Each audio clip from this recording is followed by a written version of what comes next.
First బతుకమ్మను మాయం చేశాడు తెలంగాణ తల్లి. తెలంగాణ ఎప్పుడు గరీబ్గానే కనబడాలి, కిరీటం అవసరం లేదు. ఇప్పుడు ఆ చర్చ జరిగింది. బిఎస్ రాములు ఈ తెలంగాణ విగ్రహాన్ని రూపొందించాలని చెప్పి 2-3 సంవత్సరాలు కష్టపడ్డాడు. క్యాలెండర్స్ గీయించిండు, పత్రికలకు కవర్ పేజీలు చేసిండు, వార్తాపత్రికలు కూడా కవర్ పేజ్ వేయించాడు. అయితే అప్పుడు కూడా గిట్లనే ఉండే కొంత. అయితే ఆయన బిఎస్ రాములు గారిని కేసీఆర్ గారు పిలిపించి మనకు ఇన్స్పిరేషన్ ఉండాలి తెలంగాణ తల్లి, అంటే ప్రజల మనసుల్లో ఒక దేవత అనే ఆరాధనా భావం ఉంటేనే వాళ్ళు ఉద్యమంలోకి వచ్చి కొట్లాడతారు. కాబట్టి మనం ఒక తల్లిని గొప్పగా ఊహించుకోవాలి తప్ప పేద తల్లిగా చూపెట్టుకోవద్దు కదా. మనం పేదవాళ్ళం కాదు, మనం వెనకబడ్డ వాళ్ళం కాదు, వెనక్కి నెట్టబడ్డ వాళ్ళము. కాబట్టి వెనక్కి నెట్టబడ్డ వాళ్ళం కాబట్టి మనం ఈ గరీబు తల్లిని మనం పెట్టుకోవద్దు.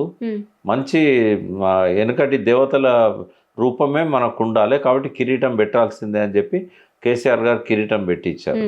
ఇక బతుకమ్మ అయినా జొన్న కంకులు అయినా ఇవన్నీ బిఎస్ రాములు బొమ్మలు వేసిన నాడే అవి వచ్చినాయి. అది కేసీఆర్ గారు పెట్టింది ఏం కాదు అది.